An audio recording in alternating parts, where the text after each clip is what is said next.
Hi everyone, welcome back to my channel. I'm back with a different video today. I've been doing way too many tarot videos and I felt like I needed to do a different video for a change. So today I'm speaking about how I believe Jesus possibly survived his own crucifixion. The religion of Christianity is based on the idea that Jesus died and rose from the dead. Basically, he was resurrected. So, what is meant by the term resurrection?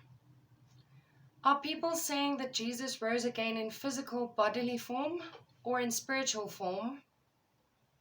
A physical body basically cannot literally be taken up into the sky. So if the ascension of Jesus is meant in a figurative way, then what happened to the body of Jesus? His tomb was found empty after all.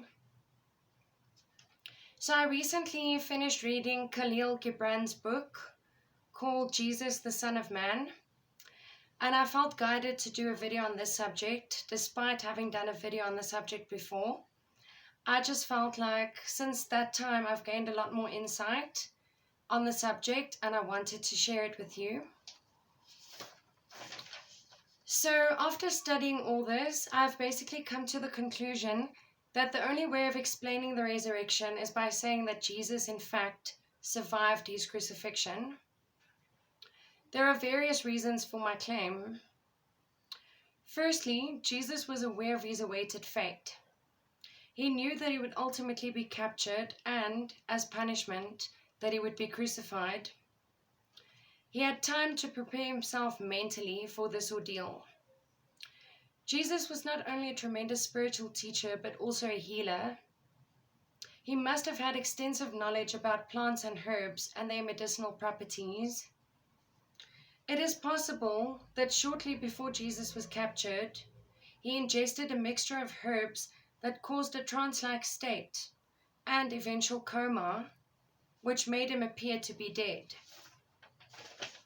If not this, then we must keep in mind that Jesus was a spiritually strong person, and it is possible that he went into a very deep meditative state while on the cross. Almost like a mind over matter thing.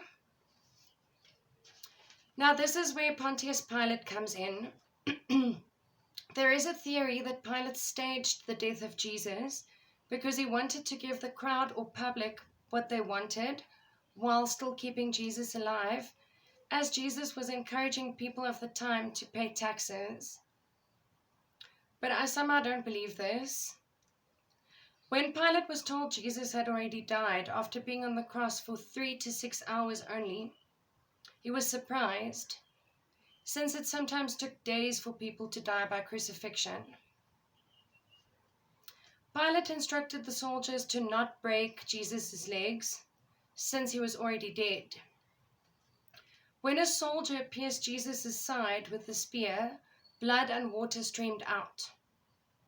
Apparently, in the first stage of rigor mortis, the coagulation process of blood starts.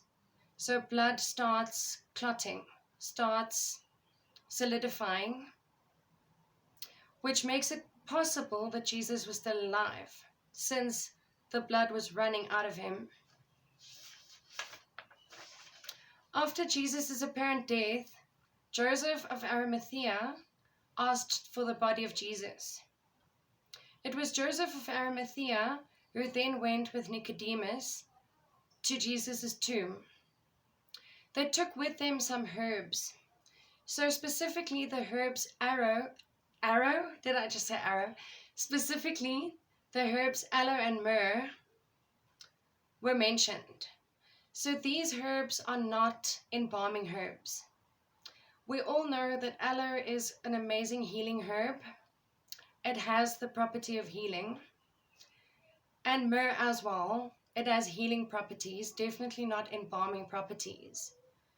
So what would the purpose be of anointing a corpse with healing herbs if there wasn't still life within that corpse? If the corpse was not a corpse, but indeed a living body. When Jesus appeared to his disciples after the so-called resurrection, he appeared in physical form. He instructed his disciples to touch him and see that he was indeed flesh and blood. One of his disciples even put his hand into Jesus' wound. It is at this point that we need to acknowledge that a spirit is not flesh and blood. It is quite the opposite. In the Bible, it is also mentioned that those to whom Jesus appeared after the resurrection did not recognize Jesus. Why would this be? Obviously, Jesus did not want to be captured and crucified a second time. But what was he to do then? It is possible that Jesus disguised himself to avoid being recognized and captured. He told his disciples that they could not follow him to where he was going, but that someday they would be together again. So commonly it is thought that he was referring to the spirit world when he said, "Where I go, you can't go right now." Obviously, he didn't say it in that way. Didn't use all the slang and all that modern terminology. But he said something along the lines of, "I'm going somewhere and you won't be able to follow me right now, but someday we will be together again."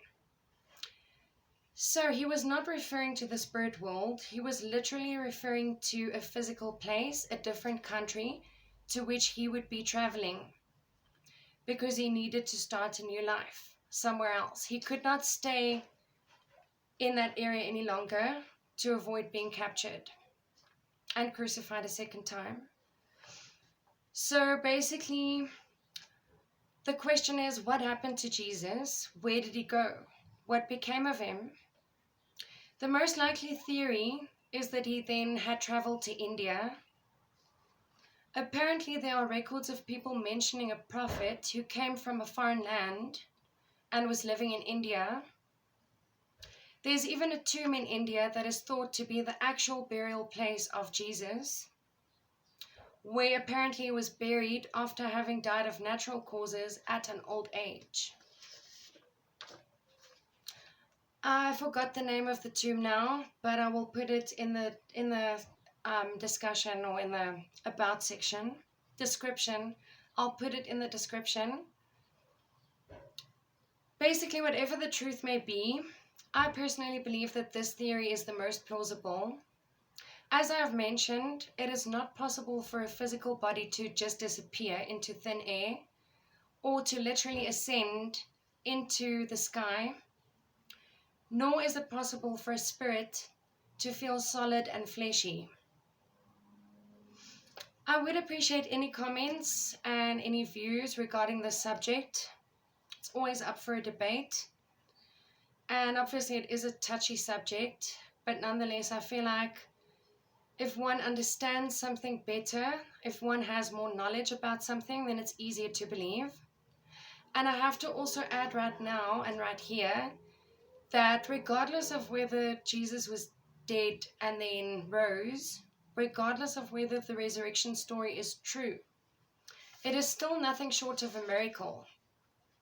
Just the fact that someone survived that ordeal in itself is a miracle. I mean, the crucifixion, the injuries, the physical torment, the strain on the body. It had to take a physically, mentally, and spiritually strong person to be able to survive an ordeal like that. Which is why I'm saying we should not discredit it, but we should look into the word resurrection, and we should look into how that word has been translated and changed over the years. We should ask ourselves whether the people who originally wrote that text maybe intended to write that he appeared to be dead and kind of turned around just before, like on the brink of death, if that makes sense. He appeared to be dead, he showed no signs of physical life, yet he rose. We don't know if by rising they meant that he had been bedridden, that he had been physically man down and then rose again. Either way, I feel like this theory is the most plausible, as I've said, and it is certainly the theory that I believe. But your comments and views are most welcome. Thanks very much for watching.